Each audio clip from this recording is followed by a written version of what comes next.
This program is brought to you by Monty and Ramirez Law Firm.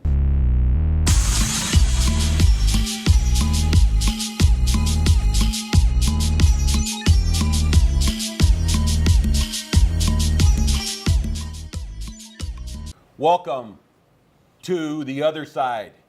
Despite what Tony Diaz says, not all Latinos are Democrat. Just most.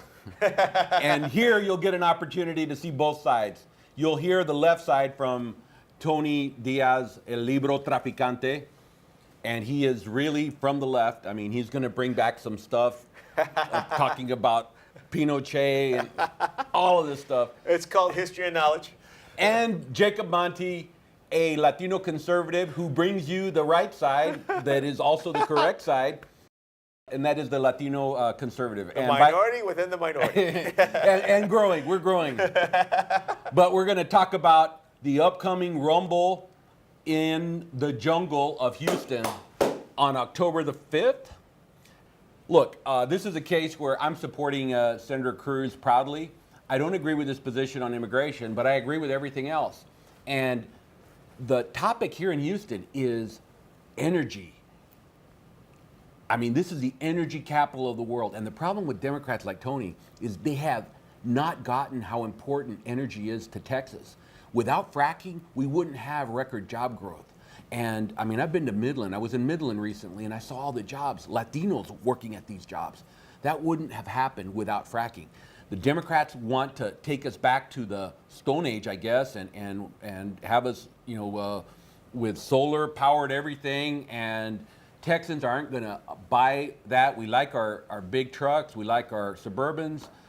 The Democrats, again, they have terrible policies on drilling, and yet they don't realize the benefits we get from it. This debate in Houston favors Cruz tremendously. This is going to be when the senator wipes up the floor with El Guapo Beto O'Rourke. So this is pretty much how the debates might go. I want the Beto team to know if this is how the debates goes, you will bore people from voting. I need you to go for the jugular, okay? So first of all, this is Cruz's hometown. I didn't even realize that. Oh, okay? Of course you did. He's never won the election. He's never won all the votes here in Houston, Texas, for one. On top of it, if you're watching right now, we are organizing the largest protest ever when Ted Cruz tries to claim his hometown. We want the whole country to see that Lion Ted's hometown doesn't love him, is not going to vote for him. Are you ready, Jake? I'm about to take this into the nuclear age. You want energy? You want energy? Okay. Yeah, I want a good. Forget fossil fuels. You see, forget fossil fuels. I'm about to take it into nuclear overdrive. I don't mean Space Force. I don't mean Trump's Space Force, okay? I don't want to You heard him say that. Forget fossil fuels. I don't want to build a wall around the country. He wants to get rid of our drilling jobs. Same with Beto. Ladies and gentlemen, Beto, I want you to challenge Ted Cruz and say, how dare you come 30 miles from Santa Fe and not put gun control on the topics? Are you not supposed to address it? That's not on the topic list, Tony. I want the youth to demand that this topic come up. I want the youth to infiltrate. These topics have already been agreed to beforehand. Now you're trying to I need people to infiltrate the audience and demand that these questions come up. I want the journalists who lead these questions to make sure you bring up that you're 30 miles from Santa Fe, where they had that slaughter. And let me tell you something. Let me remind you something about Ted Cruz's hometown, okay? The last huge event I saw for Ted Cruz was during the March for Our Lives event at Tranquility Park. There were thousands of young, and what they did is they marched from Tranquility Park to Ted Cruz's office, and there were thousands of youth yelling, "Vote him out. Vote him out." I want to see those youth descend on that center. Tony, I want to see the question come up, derail this, because he can't bring up business, and that's monkey business to not talk about gun control. Tony, the problem you're not seeing is that the majority of Texans are in the silent majority. We're not protesting because we're working. I mean, these ideas are coming from the 60s. Protest, there's going to be thousands more people that support Cruz. They're not going to be protesting at Tranquility Park because they're working. More Republicans exist in Texas. Republicans are going to vote for Cruz. Yes, you might not see them protesting because we don't protest. We're working. I tell you what, if you're a Texan right now and you're watching this and you allow this business as usual, there will be more slaughters in our schools. If your senators don't do anything about stopping this now, how dare they let this get out of the news? How dare a representative who can control the questions not address the most important issue? And you know what? Hey, Jacob, you're right. You're right. The silent majority thinks they can run things. The silent majority thinks they can ignore our youth. Youth, this is up to you right now. We need the young people to step up, to make sure the voices are heard, to make sure that it's not business as usual, to forget the slaughter that happened in Santa Fe, and that might happen again. And if you elect someone like Ted Cruz that will try and dictate the flow of this, it's going to happen again. So right now is a chance for the youth to come in and vote. You know what? You're right, Jacob. If we have a typical election, if everything goes as before, he will win again. Unless people stand up and speak up. I really am disgusted that he would avoid bringing up gun control. That's cowardly of him. Those were the agreed upon debate rules. Who made the rules up? Well, the both Ted parties Cruz. agreed to them. Ted Cruz. Oh, Beto tried to change the dates on Friday nights because, you know what, when you go back to talk about workers, he knows that people can't always make it on Fridays. He wanted different times of days. And Ted Cruz insisted. He said there's no negotiating on the places, the times, where to have them, the topics. So, yeah, it is. They were agreed upon because Ted Cruz was going to run otherwise because he's nervous. So he's nervous right now. I want people to make him scared. I want you to call his office. Demand that he talk about gun control. Because guess what? You can make all the money in the world, but what about when your kids are in danger? Education system. How come education's not on there? That's disgusting. It's disgusting that not talk about education, even in the calamity or the regular day classes. So you're going to talk about the economy. What about workers in the economy? What about graduating an army of folks that are intellectuals? So Ted Cruz is a terrible senator. We're ranking last. We're ranking last right now in education. Betsy DeVos is on the cabinet. That's not Ted Cruz's fault. She's promoting all of these terrible for-profit schools. You know what, Beto? You gotta hijack these. You gotta hijack these debates because it's not really what the people want to hear about. Yeah, hijack them. Hijack the them. Left. Take them over. Take them over. And I want the youth flood Ted Cruz's office with calls. Demand that he talk about education. Demand that he fund education more. You know, he's not talking about making sure that there's affordable education for the youth. Meanwhile, Latino Republicans go out and vote for Ted Cruz. We'll bring him around on immigration, but he's going to win, and he is the only Latino in the race. And we need more Latino senators, not less Latino senators. You know what? He's not even Latino, so he might be Hispanic, maybe. Maybe when he claims Where do you it come back. up with these words? When he claims his identity back as Hispanic, maybe he's Hispanic. But I have yet to hear him say, "I am proud to be Hispanic." I've heard it, Tony. You and him shooting shots somewhere, I guess. I've never heard it. Show me the video. I've heard people talk about his father coming from Cuba. I've heard it many times. I've never heard Ted Cruz say, "I am proud to be Hispanic." You know why? And I've drank tequila with him at the Wild Ranch. This guy is Latino. He's going to come around on immigration. Because he knows that the Trump supporters don't like Hispanics at the end of the day. Now, maybe Texas Republicans, maybe. But Trump hates Hispanics. Trump wants a wall. Trump separates families. Trump's defunding education. Finally, let's draw a line in the sand. This is a Texas showdown. No time to back down. Youth, this is your time. Save Texas. Vote Ted Cruz out. Bye, Lion Ted. Viva Trump. No, Viva Cruz. That's a Freudian Sorry. slip. Hey, you've crossed over to the other side.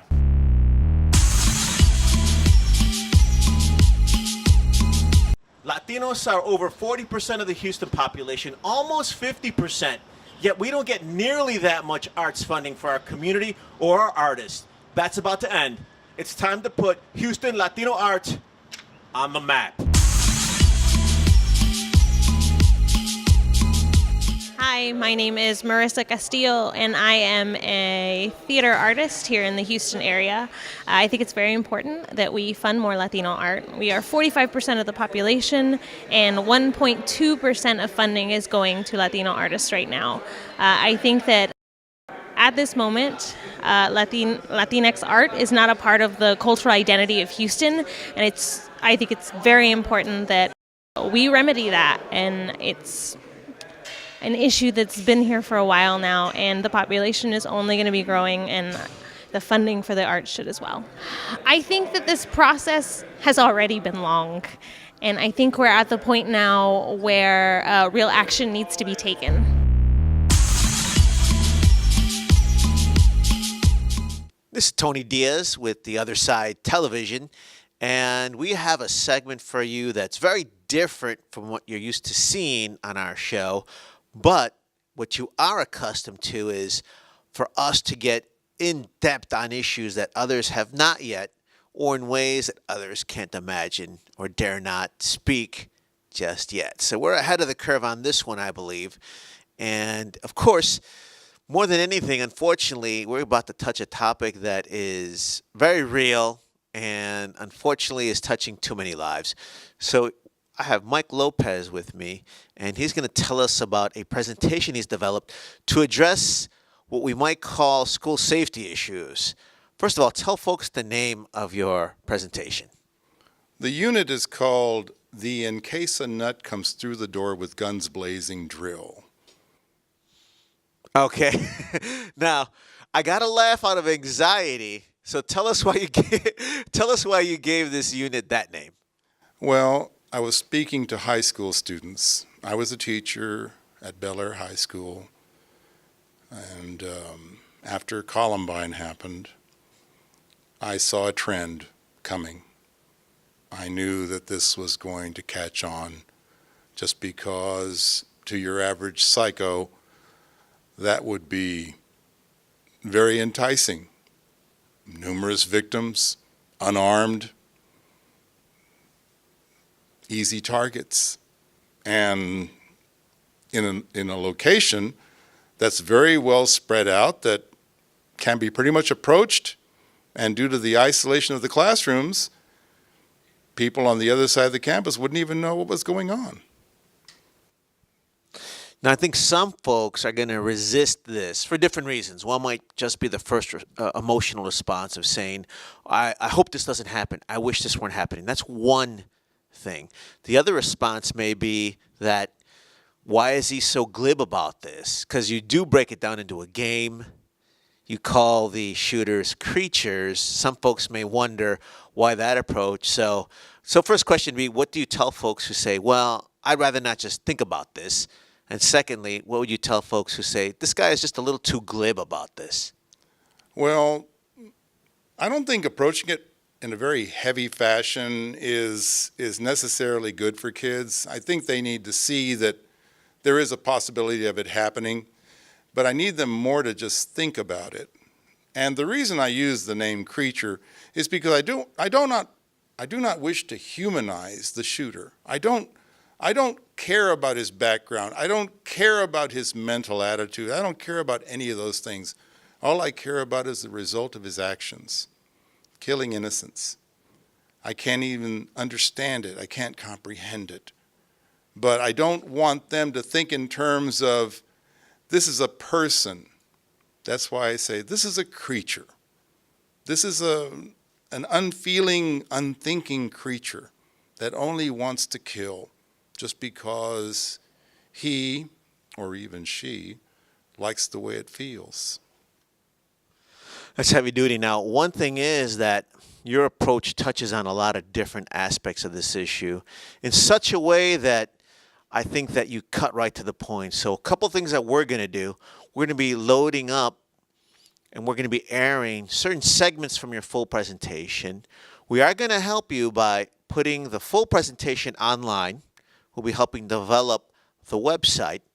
And from the other side, what we want to do is continue the dialogue so that a year from now, there are different programs in place to address this differently, which I personally think your talk will inspire.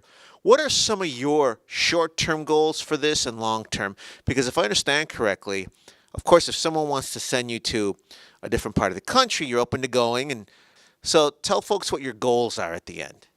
Well, the goal, of course, is to save young lives and older ones. It seems they don't care. Sandy Hook all the way to Virginia Tech. And then, of course, all the outside venues, nightclubs, restaurants, concerts. The list is becoming longer and longer. And as President Obama, former President Obama said, it's just becoming routine. So we may as well look at protecting ourselves as routine. Much as I hate to admit it, much as I hate to say it, this is going to happen more and more. And, you know, our current president said, and the carnage will stop right here and now. Well, that's an open invitation to every psycho in the entire country to come out and prove him wrong. So I think it's only the beginning. We're going to see more and more of this.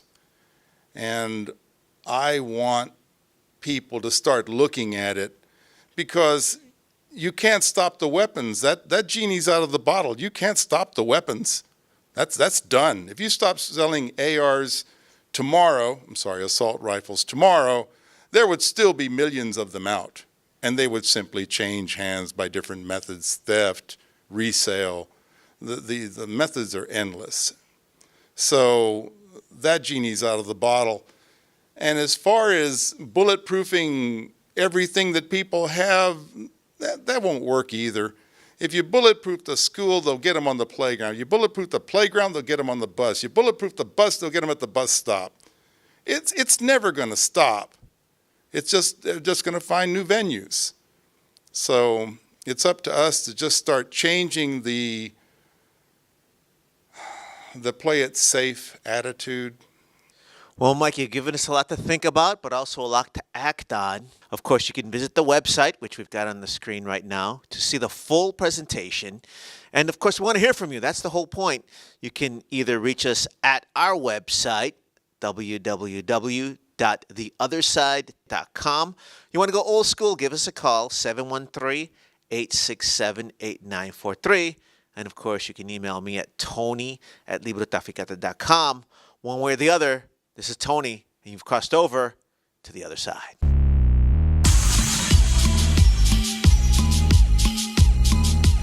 Order in Trump court. Order in Trump court. All honor me, Judge William Rivers. Now, my bailiffs aren't here. I sent them all to go watch the wall. The big, beautiful wall that we have here. So I don't need them right now. I can run Trump court on my own. So first we say, I pledge allegiance to Trump. Pledge allegiance to Trump. And to the business for which he stands, one profit for him all. First case. Now, the docket says, is this a joke? If this is a joke, I'll lynch you. This says the next defendant, Guillermo Rios. This better not be a joke. Guillermo Rios, present yourself. Is this a joke? Kid, what are you doing there? You don't speak English. What? Maybe I should have left the bailiff. Kid, what are you doing here? Wait a second. You are the defendant. I'm trying you for sneaking into the country? Kid, stop crying. Stop. I order you to stop crying. Do you speak? Habla inglés? Habla español?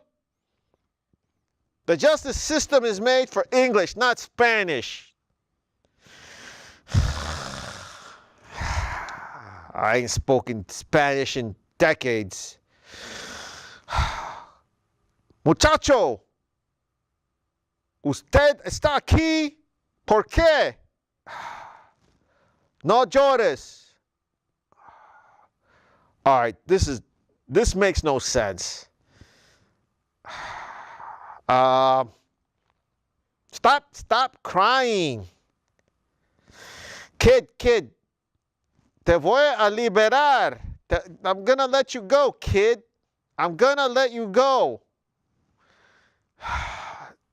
You know, this is messed up. I don't know who's pulling my leg here. Because my name used to be Guillermo Rios. Before I was William Rivers, I was Guillermo Rios. That's why I was shocked by the name. And it's a little disturbing because it was a long time ago, but when I was 2, I think I look like you. And it makes no sense for me to try me in court with the name that I had to give up to win this position. For me to become Judge William Rivers, I had to say goodbye to Guillermo Rios. And here you come to haunt me again. I'm not going to do this. I will release the defendant to his parents. ¿Dónde están sus papás?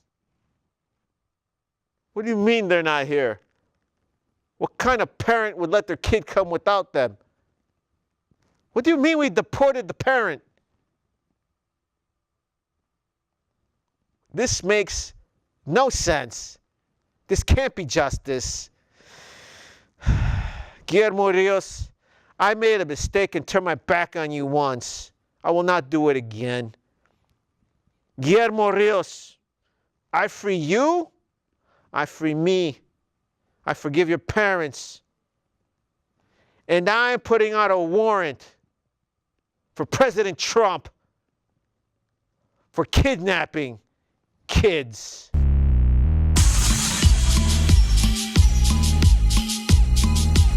¿Quién quiere naranjas? Beautiful metaphors de la tierra madre. I take square, checks, Bitcoin, best oranges and metaphors ever, unplagiarized oranges de la comunidad. This is how they treat us. They treat us like we're selling oranges, not bringing high art. They treat us like we're selling oranges, not poet laureates. They treat us like we're selling oranges, not Pulitzer Prize winners. They treat us like we are selling oranges, not cultural accelerators. They treat us like we're selling oranges, not Librotraficantes. That's over. We don't really need them. We don't need their money, because we can do it on our own. If we gotta sell oranges, we will. But that's over. Now it's time to franchise. City of Houston, Texas State, they owe us money for our community.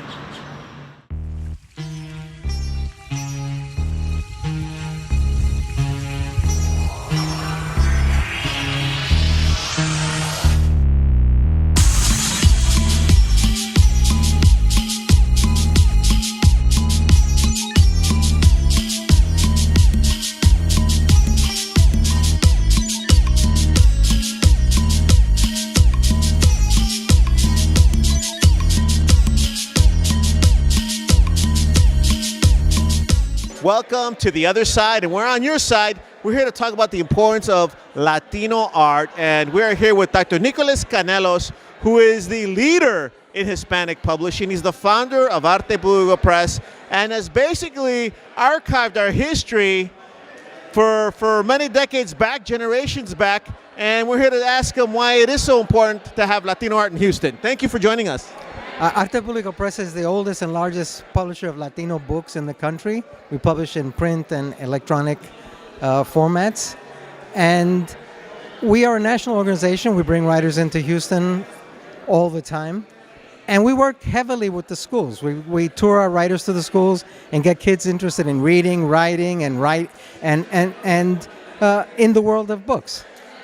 Now, we are not supported by the Houston Arts Alliance and by a number of foundations that are in Houston, when we are the top literary organization for Latinos in the country. And the Houston has been living off of our riches and our professionalism for years. And the Houston Arts Alliance decided on a whim to take away funding from any organization that might be located at the University of Houston, as if they would take the funding away from someone that's located in the city government or located in the lap of River Oaks or in the lap of the wealthy sections of the city. So because of this, our kids in our schools, who are more than 50% of the population, Latino kids, will not get to have the Latino writers in their classes. And our kids will not get to have the books that we were supplying free of charge to those kids to take home and form their own individual libraries. Now, you ask me, is that fair? Is the mayor's office content with this? I understand that the mayor's Cultural Affairs Division spearheaded getting rid of any University of Houston affiliated organization of the arts. Is this fair? Is this what we want for our Latino kids? Is this what we want for our Latino arts? I don't think so.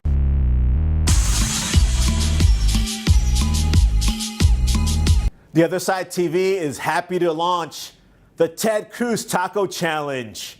I want to find out if out here in Tejas, we have the taco truck, the taqueria, the taco cart that is brilliant enough and has the guts to create the Ted Cruz Taco.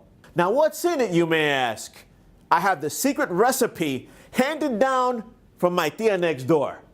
Here's what's in it. Of course, since Ted Cruz is white on the outside, this taco has to be white on the outside too. So it's a tortilla de harina, kind of fat. So the tortilla de harina is gonna be one of those thick ones, almost pancake sized, right? Of course, on the inside, as you know, Ted Cruz was born in Canada. So we need a nice long strip of Canadian bacon sticking out from the inside of there. Now, around the bacon, a lot of green, a lot of cilantro and lettuce, which symbolizes all the money he's getting from the NRA. I do want to add a little bit of ropa vieja. I'll translate into English. In other words, it's like a Cuban fajita stuck inside. But when you translate the word ropa vieja into English, it translates into old clothes. That's exactly how Cruz treats his Hispanic identity, like old clothes that you hide. So we got to put the ropa vieja deep inside the Ted Cruz taco, because you can't see it till you break it open. So are you ready? Texas, are you the one? Are you a chef that can deliver this? Are you the taco truck? But if you're the one, I'm Tony, and we're crossing you over to the other side.